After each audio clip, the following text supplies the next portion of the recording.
Tarragona acull el polígon petroquímic més important del sud d'Europa. Les 30 empreses multinacionals que s'hi concentren produeixen el 25% de la química espanyola. Es tracta del primer exportador de la província.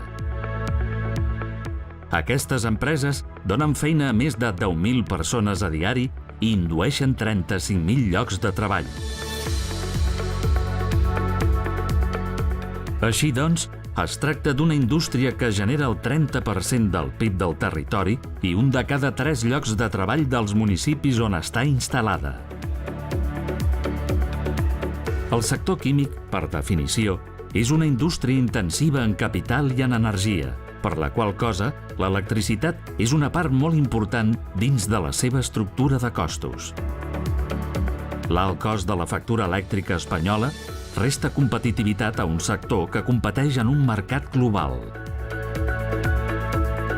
L'any 2009 es va publicar la Directiva Europea 72/2009.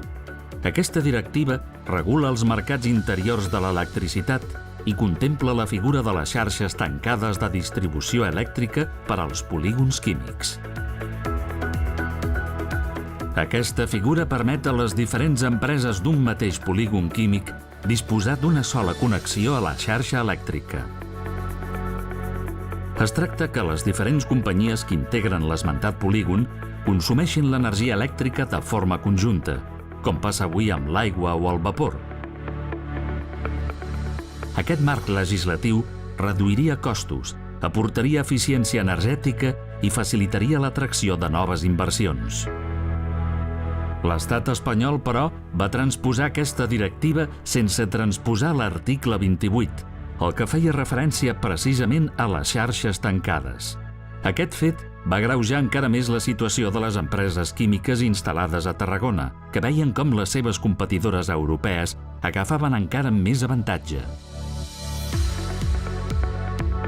Països com Alemanya, Holanda o Bèlgica van transposar aquest article 28. Aquest, entre d'altres factors, fa que a dia d'avui la indústria química de Tarragona vegi com la seva factura elèctrica és, en alguns casos, fins a un 25% superior que en el cas dels seus competidors. La implantació d'aquestes xarxes tancades tindria un impacte nul o fins i tot positiu en el sistema elèctric, mentre que l'impacte per l'activitat econòmica espanyola seria notable.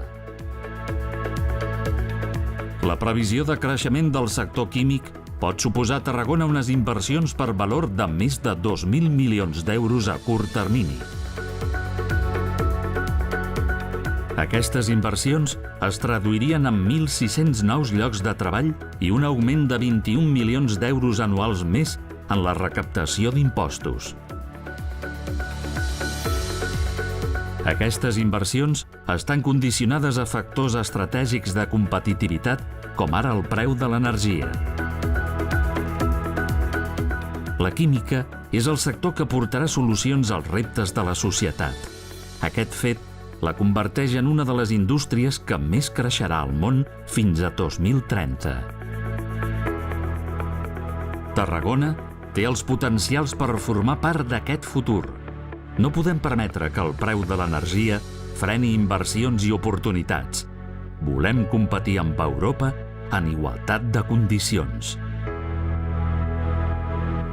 Treballem el present per formar part del futur.